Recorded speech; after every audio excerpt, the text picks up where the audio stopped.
मंच पर उपस्थित सभी सम्मानित गण, हमारे मुख्य अतिथि जो कार्यक्रम के हैं RVS मणि जी, इनका परिचय देने की आवश्यकता नहीं है। पिछले कई वर्षों में आपने टेलीविज़न चैनल्स पर डिस्कशन के दौरान इनको देखा होगा। सबसे बड़ी बात जो है, जब पहली बार इनका इंटरव्यू मैंने टेलीविज़न चैनल पर देखा था तो मुझे इस बात पर बड़ा आश्चर्य हुआ और इनके साहस के बारे में भी कि जिस विभाग में रहे उसमें रहते हुए जो षड्यंत्र चल रहा था उसके बारे में पुस्तक लिखना और पुस्तक लिखकर दुनिया के सामने उस सच को लाना, ये कोई साधारण बात नहीं हो सकती है। उस समय मुझे लगा कि ये दो ही कारण से संभव हो सकता है। या तो कार्य करते हुए इनको लगा होगा कि वास्तव में ऐसा कोई भयानक षड्यंत्र हो रहा है जो कि हमारे राष्ट्र के पूरे अस्तित्व, उसकी पहचान पर ही संकट खड़ा कर रहा है। इसलिए यह आवश्यक है कि अब चुप नहीं रहा जा सकता। और यही वो बात रही होगी और यही वो तथ्य रहा होगा जिसकी प्रेरणा ने इनको ये पुस्तक लिखने के लिए विवश किया और प्रेरित किया। मैं कई बार ये सोचता था कि किसी कार्यक्रम में विधिवत उनसे मुलाकात होगी। एक दो बार कुछ कार्यक्रमों में देखने का दूर से अवसर मिला, तो आज यह अच्छा अवसर था कि कार्यक्रम आरंभ होने से पहले मैं उनसे मिला और अभी उसी विषय में मेरी चर्चा हो रही थी। तो कार्यक्रम के वो मुख्य अतिथि हैं, लेकिन उनका जो साहस है और उन्होंने जो कार्य किया है, इसके लिए मैं उनको बहुत बहुत धन्यवाद देता हूं। और मुझे ऐसा लगता है कि हम सभी लोग एक बार ताली बजाकर उनका स्वागत करें।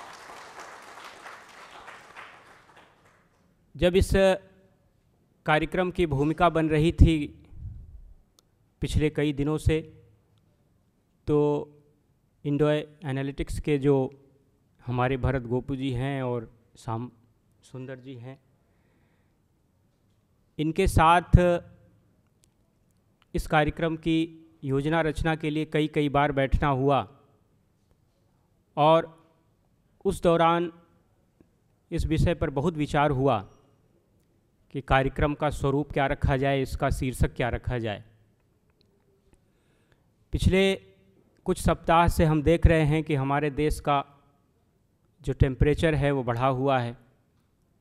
दिल्ली का टेम्परेचर भी उस दौरान काफ़ी बढ़ा हुआ था जब हम इस विषय पर बैठते थे, लेकिन हमको ये पता नहीं था कि इस बीच में इतना टेम्परेचर बढ़ जाएगा। और इतने बढ़े हुए टेम्परेचर के बीच में इतने महत्वपूर्ण विषय पर चर्चा करने के लिए जब हम लोग एकत्र हुए हैं, तो कुछ बहुत ही गंभीर विषय हैं जिन पर हमको आज चर्चा करने की आवश्यकता है। मैं देख रहा था कि मेरे परिचय के बारे में एक्सपर्ट ऑन टेररिज्म लिख दिया गया, तो मैंने सोचा कि निश्चित रूप से जो लोग यहाँ सुनने के लिए आए हैं वो आतंकवाद के बारे में भी, उसके बहुत से पहलुओं के बारे में भी ज़रूर कुछ सुनना चाहेंगे।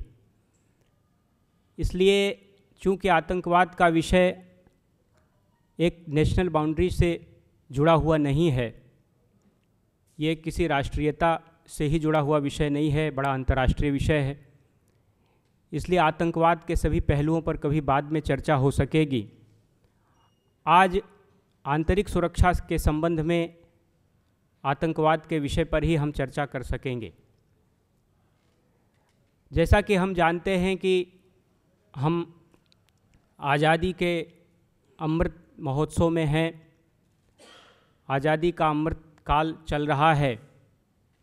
पिछले एक वर्ष से हमारे देश के प्रधानमंत्री आदरणीय नरेंद्र मोदी जी का आग्रह है कि हम जब देश की आज़ादी के 75वें वर्ष में हैं तो यह वह अवसर है कि जब हम अगले 25 वर्षों के लिए सोचें कि हम जब देश की आज़ादी का 100 वर्ष पूरा होगा तो हम वहाँ कहाँ खड़े रहेंगे।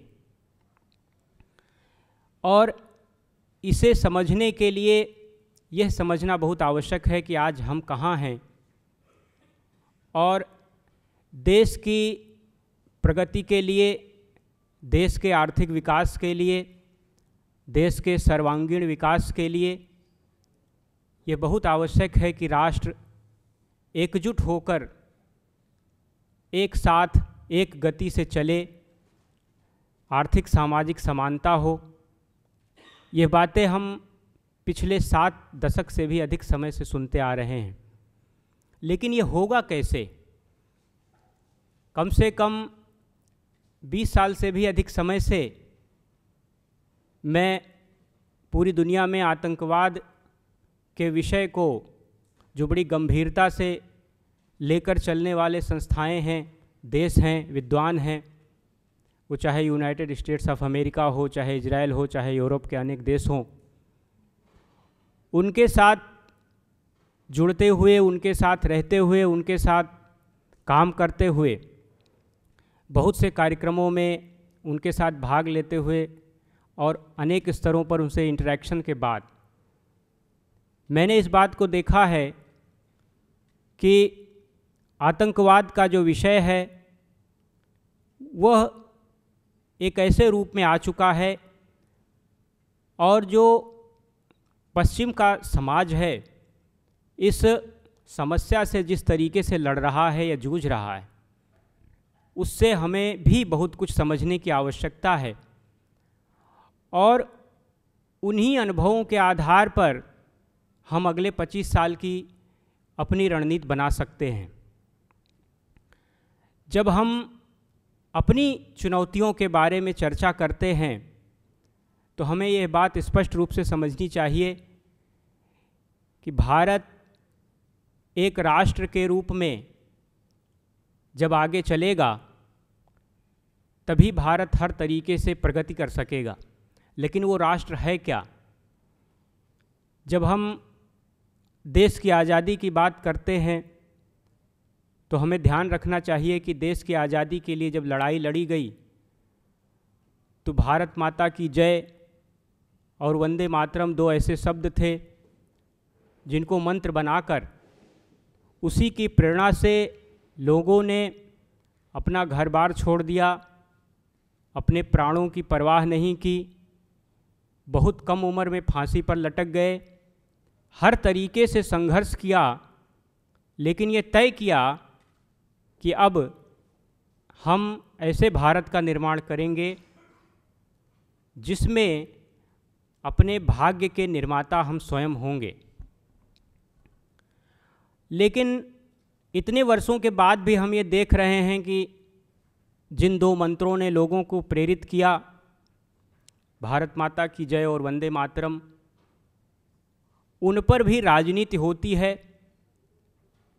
तो क्या हम आज यह दावे के साथ कह सकते हैं अपने आज़ादी के अमृत महोत्सव के काल में कि हमने स्वयं को एक राष्ट्र के रूप में संगठित कर लिया है? आज भी अगर देश के भीतर ये आवाज़ें आती हैं कि भारत माता की जय बोलने से या वंदे मातरम कहने से हमारी भावना आहत होती है। 100 साल पहले जो सवाल देश के सामने खड़ा था, 100 साल के बाद भी वही सवाल देश के सामने अगर खड़ा है तो कुछ तो गड़बड़ चल रहा है, जिसके बारे में या तो हम समझ नहीं रहे हैं या तो हम समझना नहीं चाहते हैं। मैं जब कह रहा था कि आतंकवाद के विषय पर पिछले 2 दशक से अधिक समय से मैंने दुनिया के अन्य देशों की चर्चा की, तो मैं आपको एक उन लोगों के अनुभव के आधार पर एक चीज़ आपको बताना चाहता हूँ कि 9/11 के अटैक के बाद अमेरिका में, उससे पहले बहुत से विद्वान ये बात कर रहे थे कि पश्चिमी सभ्यता एक बहुत बड़े खतरे के दरवाजे पर खड़ी है और एक बहुत बड़ा खतरा हमारे सामने आ रहा है जो हमारी पहचान और हमारी सभ्यता के लिए बहुत बड़ा खतरा है। लेकिन ऐसी आवाज़ें पुस्तकों से आती थीं, सेमिनार्स में आती थीं, लोग ऐसे विषय में लिखते थे, लेकिन उनको जो मुख्य धारा होती है, चाहे वो राजनीति की मुख्य धारा हो, चाहे वो एलिट क्लास हो, उसने उनको ध्यान नहीं दिया और उनको कहा गया कि ये भड़काने वाली बातें कर रहे हैं, आप समाज को तोड़ने वाली बातें कर रहे हैं, ऐसी बातों के लिए समाज में जगह नहीं है, क्योंकि इससे आर्थिक विकास रुक जाता है। अगर आर्थिक विकास करना है तो हमको सबको साथ लेकर चलना पड़ेगा, क्योंकि इकोनॉमिक डेवलपमेंट और गुड गवर्नेंस सारी समस्याओं का समाधान है, ऐसा मानकर चला गया।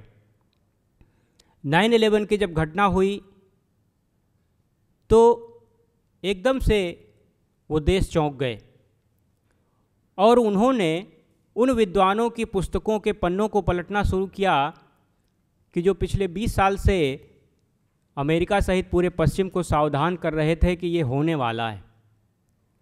फिर उनकी मांग बढ़ने लगी, उनके बारे में चर्चा होने लगी, उनकी पुस्तकों को पढ़ा जाने लगा। ये हुआ कि क्या गड़बड़ हुआ है, कहाँ से गड़बड़ हुआ है, कैसी चूक रह गई। और उसमें से धीरे धीरे जब जिज्ञासा बढ़ने लगी और उन पुस्तकों के बारे में, उन तथ्यों के बारे में जानकारी आने लगी, तो लोगों की जिज्ञासा बढ़ी और समाज में एक जागरूकता का वातावरण बनने लगा।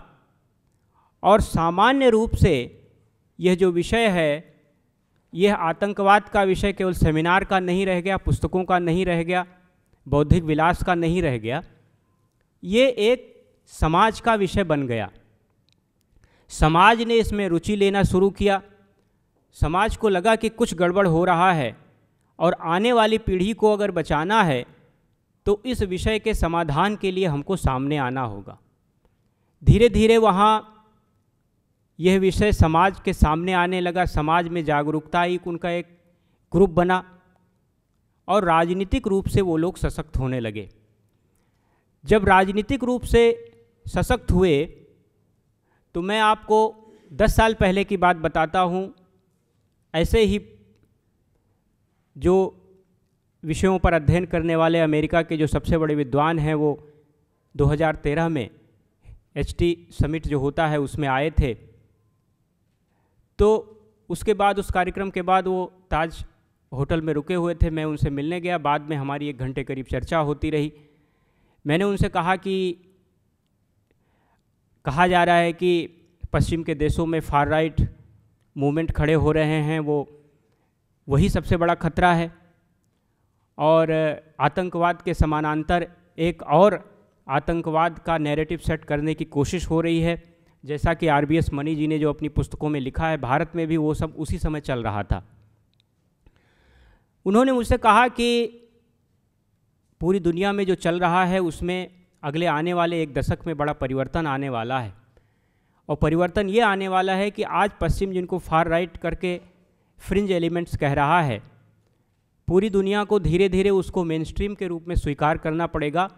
और जो वो इश्यूज़ वो उठा रहे हैं वो ऑफेंसिव नहीं हैं, वो डिफेंसिव हैं, क्योंकि वो किसी को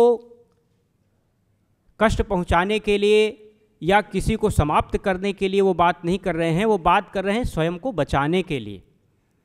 वो अपनी पहचान बचाने की बात कर रहे हैं, वो अपनी सभ्यता की पहचान बचाने की बात कर रहे हैं, क्योंकि उनको लगता है कि जो कुछ हमको पढ़ाया गया है या जो कुछ हमको बताया गया है, अगर वो सच है तो हमें उसको बचाना भी होगा। अगर पश्चिम में ये, उन्होंने कहा कि अगर पश्चिम में यह विषय चल रहा है कि फ्रेंच रेवोल्यूशन के बाद हमने एक नई मॉडर्न पॉलिटिकल और डेमोक्रेटिक संस्कृति विकसित की है, तो उसके आधार पर जो नैरेटिव आए हैं और जिसके आधार पर जो कुछ बोला गया है कि महिलाओं के लिए समानता होनी चाहिए, अल्पसंख्यक के लिए अधिकार होने चाहिए, तो वो ये कह रहे हैं कि ये सबके लिए होना चाहिए, ये एकांगी नहीं हो सकता। इसीलिए वो स्वयं को और अपने मूल्यों को बचाने के लिए संघर्ष कर रहे हैं। इसलिए वो फार राइट नहीं हैं। अगले आने वाले 10 साल में वही मेन स्ट्रीम होंगे और सभी को उनके एजेंडे के आधार पर ही स्वयं को सेट करना पड़ेगा।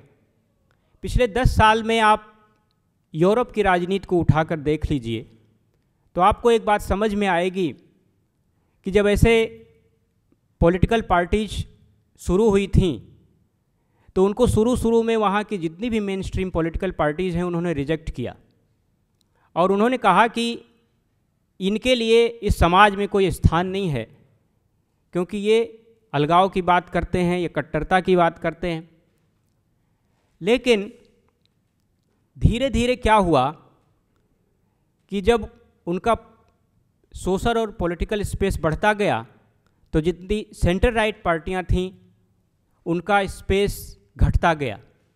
और आप याद करिए एक दौर ऐसा आया था यूरोप में कि जब कोalition गवर्नमेंट्स बनती थी जिसमें सेंटर राइट जितनी भी पॉलिटिकल पार्टीज हैं उनको फार लेफ्ट पार्टियों से समझौता करके सरकार बनानी पड़ती थी। धीरे धीरे सेंटर राइट को लगने लगा कि अगर हमने इनकी बात को फ्रिंज मानकर इनको ऐसे आइसोलेट किया तब तो धीरे धीरे ये पूरी तरीके से पॉलिटिक्स को बदल देंगे। इसलिए उनके बहुत से इश्यूज़ को जो मेन स्ट्रीम पॉलिटिकल पार्टीज हैं उनको स्वीकार करना पड़ा। इसीलिए इस बार का आप अगर यूरोप में जो चुनाव हुआ है उसको आप देखें, विशेष रूप से फ्रांस का, जर्मनी का, तो आपको लगेगा कि एंजेला मेर्केल या इमैनुअल मैक्रोन जिन इश्यूज़ पर पहले बात नहीं करना चाहते थे उन्हीं पर उन्होंने कैंपेन किया और उसी पर जीत पाए। कहने का मतलब ये है कि हम एक ग्लोबलाइज्ड वर्ल्ड में रह रहे हैं, तो ये जो पॉलिटिकल स्ट्रीम वहाँ चल रही है इससे हमें कुछ सबक लेने की आवश्यकता है। मुझे ऐसा लगता है कि भारत का जो समाज और राजनीति है वो आज उस दौर में प्रवेश कर रही है जिसमें 2012 में यूरोप ने प्रवेश किया था या अमेरिका ने प्रवेश किया था। जिस तरीके से वहाँ सभ्यता को बचाने के मुद्दों को फ्रिंज और फार राइट बताकर रिजेक्ट किया जा रहा था और उनको ये प्रचारित या प्रदर्शित किया जा रहा था कि ये लोग कट्टरपंथी हैं और एक कट्टरपंथ के मुकाबले दूसरे कट्टरपंथ को उसके पैरेलल खड़ा करके नैरेटिव सेट करने की कोशिश हो रही थी। भारत में वही हो रहा है और जिस तरीके से मेन स्ट्रीम पॉलिटिकल पार्टीज 2012-13 में यूरोप में या अमेरिका में रिएक्ट करती थी, भारत में उसी तरीके से main stream political parties react करने लगी हैं।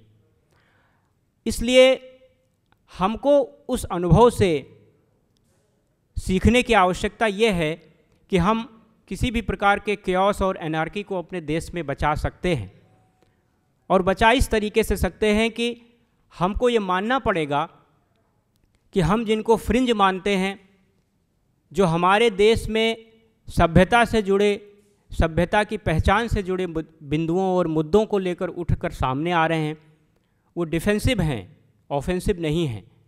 इसलिए उनकी आवाज़ को स्पेस देना पड़ेगा। पश्चिम की सभ्यता चूँकि पुरानी नहीं है तो वो अपना सारा नैरेटिव या अपना सारा मोटिवेशन, इंस्पिरेशन फ्रेंच रेवोल्यूशन से ही लेकर आते हैं। हमारी सभ्यता पुरानी है तो हम 1000 साल से हमारे साथ जो हो रहा है हम उसके आधार पर उस नैरेटिव को लेकर आते हैं। इसलिए जिनको फार राइट या फ्रिंज कहा जा रहा है उनकी सारी ग्रीवियंसेस को एड्रेस किए बिना भारत में सोशल स्टेबिलिटी और पॉलिटिकल स्टेबिलिटी नहीं हो सकती है। ये आप सिद्धांत लिखकर रख लीजिए। इसलिए जो भी राजनीतिक मेन स्ट्रीम पॉलिटिकल पार्टीज़ हैं उनको ये बात समझनी पड़ेगी कि इकोनॉमिक डेवलपमेंट और good governance is not the solution of everything. मैं आपको 2 उदाहरण दे रहा हूँ।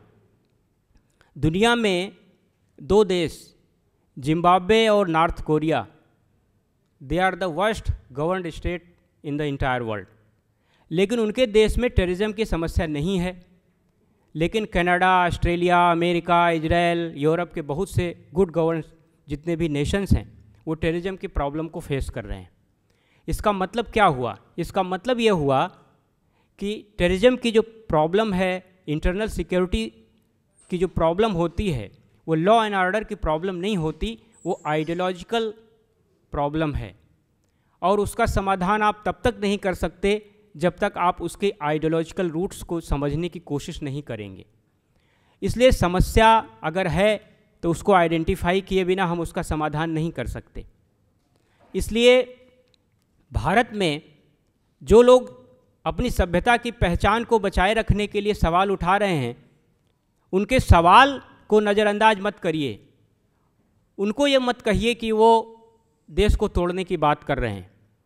वो देश को जोड़ने की बात कर रहे हैं। देश जुड़ेगा तभी, देश जुड़ा तभी रहेगा। अगर हम देश का सर्वांगीण विकास करना चाहते हैं, देश को प्रगति के रास्ते पर ले जाना चाहते हैं, अगले 25 साल के बाद हम देश के लिए कोई स्वर्णिम भविष्य देखना चाहते हैं, तो हमें अपनी सभ्यता की पहचान से जुड़े जो विषय हैं उन पर मुखर होकर सामने आना पड़ेगा और उनके बारे में आवाज़ तेज करनी पड़ेगी। और जो लोग उसका विरोध करते हैं उनको अपोलोजेटिक मानकर हमको उनसे भी सवाल करना पड़ेगा कि आप हमें ऐसा करने से मत रोकिए, क्योंकि ऐसा अगर आज करने से रोका गया तो समाज में जो ये भावना है ये नहीं रुकने वाली है। अगर किसी को लगता है कि कोई रोक लेगा तो वो संभव नहीं है। इसलिए इंटरनल सिक्योरिटी के व्यापक परिदृश्य को अगर हमको समझना है तो हमको ये केवल लॉ एंड ऑर्डर की समस्या के रूप में हम इसको नहीं समझ सकते। जैसे मैंने शुरू में कहा कि भारत माता की जय और वंदे मातरम दो ऐसे मंत्र थे जिनकी प्रेरणा से लोगों ने अपने सर्वस्व त्याग दिए, प्राण अर्पित कर दिए भारत माता के लिए। इन्हीं दो मंत्रों में भारत की सभ्यता की सिविलाइजेशनल कंटिन्यूटी की जो धारा है वो इसी में समाई हुई है। जैसे ही ये दो शब्द आप बोलते हैं वैसे आपके शरीर में एक करंट सा लगता है और आपको कुछ पढ़ने की आवश्यकता नहीं है। आप पूरी तरह समर्पित हो जाते हैं अपनी सभ्यता और संस्कृति के प्रति। जिसको इससे प्रॉब्लम है, प्रॉब्लम वो है अगर वो कहे कि हमारी भावना आहत होती है तो आपको उससे सवाल पूछना चाहिए कि 75 साल हो गए, आपकी कितनी भावना आहत होती है? भारत माता की जय बोलने पर भावना आहत होती है, वंदे मातरम पर भावना आहत होती है, सूर्य नमस्कार करने पर भावना आहत होती है। अगर किसी किताब में लिखा हुआ कोई विषय टीवी डिबेट में आ जाता है तो भावना आहत हो जाती है। तो ऐसी जिनकी भावना आहत हो रही है और देश में जो बड़ा वर्ग हो गया है, इसको साथ लेकर हम अगर राष्ट्र को संगठित करना चाहते हैं, कल्पना करते हैं, तो हम एक मिथ्या कल्पना कर रहे हैं, हमें भ्रम में जी रहे हैं। क्योंकि जिनकी भावनाएं आहत हो रही हैं उनको सिखाना पड़ेगा कि आप भावनाओं पर नियंत्रण लगाइए और एक राष्ट्र, एक कानून के दायरे में आइए। अगर हम अब भी ये नहीं कर सकते हैं तो हम अगले 100 साल के लिए एक सक्षम और सुरक्षित भारत की कल्पना नहीं कर सकते। एक और उदाहरण देकर मैं अपनी बात समाप्त करूंगा।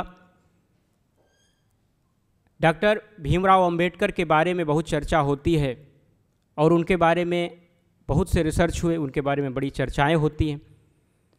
मैं पिछले कई वर्षों से सोचता था कि डॉक्टर भीमराव अंबेडकर को आधुनिक भारत का निर्माता, संविधान का निर्माता बताया जाता है। उनका सबसे बड़ा कंट्रीब्यूशन राष्ट्र के लिए क्या है? मुझे लगता है उस पर कभी चर्चा नहीं हुई। उनका सबसे बड़ा कंट्रीब्यूशन क्या है मैं आपको बता रहा हूँ। डॉक्टर अंबेडकर जब बाहर से पढ़कर आए और उन्होंने अमेरिका में और इंग्लैंड में दुनिया किस तरीके से बदल रही है इसको जब देखा और इसके बैकग्राउंड में जब स्वतंत्र होने वाले भारत की, आधुनिक भारत की कल्पना की, तो उनके मन में ये आया कि भारत को कुछ मूलभूत सुधार करने की आवश्यकता है अपने समाज में, अपने पॉलिटिकल सिस्टम में भी। और उन्होंने ये सवाल जब भारत में उठाया कि देखिए छुआछूत का जो विषय है इसके साथ रहते हुए तो हम आधुनिक भारत का निर्माण नहीं कर सकते और हम आधुनिक विश्व के साथ कदम ताल मिलाकर नहीं चल सकते। तो जब वो ये विषय लेकर आए तो उनसे लोगों ने कहा कि देखिए ये धार्मिक विषय है और इस विषय पर साधु महात्मा विचार करेंगे और धीरे धीरे हो रहा है। बीच बीच में समय समय पर लोग प्रवचन देते हैं, लोगों का हृदय परिवर्तन होता है। डॉक्टर अंबेडकर ने कहा कि नहीं, इससे नहीं होगा, क्योंकि ये तो पिछले कई सौ साल से हो रहा है, कहाँ कुछ हुआ। अगर हमको सुधार की इस प्रगति को तेज करना है तो हमें छुआछूत के विषय को मानवता के विरुद्ध अपराध घोषित करके उसे अपराध की श्रेणी में लाना होगा और उसे दंड के श्रेणी में लाकर उसके लिए दंड का प्रावधान करना पड़ेगा। और जिन लोगों ने इसे धार्मिक परंपरा का हिस्सा मानकर इसका पालन किया है, उनके लिए कुछ ऐसी व्यवस्था करनी पड़ेगी कि उनको ये लगे कि हमने इसकी कीमत चुकाई है, तब वो आने वाली अपनी पीढ़ी को समझाएंगे कि देखो ये ठीक नहीं होता है, इसको नहीं करना चाहिए। ये जो संदर्भ है वो मैं आपको इसलिए दे रहा हूँ कि आज इतने वर्षों के बाद हमारे भारत के समाज में एक समाज ऐसा है जो सुधार के लिए राजी नहीं है। जब भी आप उसको सुधार के लिए कहते हैं तो उसकी भावना आहत होती है। इसलिए जो लोग डॉक्टर अंबेडकर की बात करते हैं और कहते हैं कि डॉक्टर बाबा साहेब अंबेडकर का फ़ोटो लगाकर अपने विरोध प्रदर्शन में जाते हैं, उन लोगों से मैं कहना चाहता हूं कि डॉक्टर अंबेडकर को अपनाइए और सुधार के लिए सामने आइए। डॉक्टर अंबेडकर ने जिस तरीके से हिंदू समाज में सुधार किया और हिंदू समाज ने उनके सुधार को स्वीकार किया, वैसे भी आप अपने समाज में सुधार के लिए आगे आइए। लेकिन यदि वो आगे नहीं आते और जो नहीं आएंगे तो उनके लिए मैं ये कहना चाहता हूँ कि डॉक्टर अंबेडकर ने और इंडियन स्टेट को भी सबको समझना पड़ेगा कि उन्होंने इंडियन स्टेट से ही ये कहा था कि आप इसे दंडात्मक बनाइए। इसी तरीके से आज भारत में अल्पसंख्यक वर्ग का जो सबसे बड़ा बहुसंख्यक समाज है, वो अगर सुधार की गति को तेज नहीं करता है तो भारत अगले 25 साल में एक समरस भारत का निर्माण नहीं कर सकता। इसलिए सुधार की गति अगर तेज नहीं होती है तो state should enforce its writ to initiate the reform in that society. इसलिए आपको प्रयास करना पड़ेगा कि उनके अंदर वो सुधार आए और महिलाओं के अधिकार का विषय हो, अल्पसंख्यकों के लिए समान सुरक्षा का विषय हो उस समाज में, या उनकी और भी जितनी भी अवधारणाएं हैं, उन अवधारणाओं में परिवर्तन कराने के लिए स्टेट को ये सुनिश्चित करना पड़ेगा कि यदि आप ये नहीं करेंगे तो हम उसके लिए दंडात्मक प्रावधान करेंगे और आपको इसकी कीमत चुकानी पड़ेगी।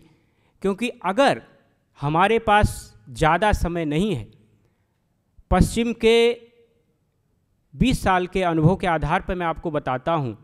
पहले हमको लगता था कि हम आपस में 20 साल पहले जब बात करते थे तो हम कहते थे कि पश्चिम सबसे पहले कोलैप्स हो जाएगा। मुझे इस बात पर बड़ा आश्चर्य हुआ कि यूरोप, जिसको हम ये मानते थे कि द्वितीय विश्व युद्ध के बाद वो सुविधा भोगी हो गए हैं, उनको तो किसी चीज़ से कोई मतलब नहीं रहा, अब तो वो लड़ नहीं पाएंगे, अपनी सभ्यता की और अपनी पहचान को बचाने के लिए उनकी नई पीढ़ी लड़ रही है। आप दिन प्रतिदिन के यूरोप की पॉलिटिकल जो डेवलपमेंट्स होती है या उनके जो अखबार वगैरह को पढ़िए, उनके जो अखबार हैं जहाँ इन सब चीज़ों के बारे में लिखा जाता है, तो आप देखेंगे कि दिन प्रतिदिन जो नई पीढ़ी है वो कह रही है कि हम अपनी पहचान पर आने वाले संकट को नहीं सहन करेंगे और आने वाली जो पीढ़ी है उसको बचाने के लिए हम सामने आएंगे। और ये सब इसलिए हो पाया क्योंकि उन्होंने इसकी परवाह नहीं की कि मेन स्ट्रीम पॉलिटिकल पार्टीज़ या एलिट क्लास हमारा साथ देता है या नहीं देता है। और जब उन्होंने इस तरीके का दबाव बना लिया तो मेन स्ट्रीम पॉलिटिकल पार्टीज़ को उनके एजेंडे पर आना पड़ा। इसलिए आज अगर हमको अगले 25 साल के लिए भारत को शक्तिशाली और सक्षम बनाना है तो केवल आर्थिक समृद्धि से नहीं होगा, गुड गवर्नेंस से नहीं होगा, इकोनॉमिक डेवलपमेंट से नहीं होगा। सभ्यता की जो लड़ाई है इसे बचाने के लिए और आंतरिक सुरक्षा तब तक सुनिश्चित नहीं हो सकती जब हम अपनी सभ्यता और अपनी पहचान को बचाने के लिए सामने नहीं आएंगे और पूरी तरीके से अनअपोलोजेटिक होकर जब तक हम इसके लिए सामने आकर दबाव नहीं बनाएंगे तब तक ये संभव नहीं होगा।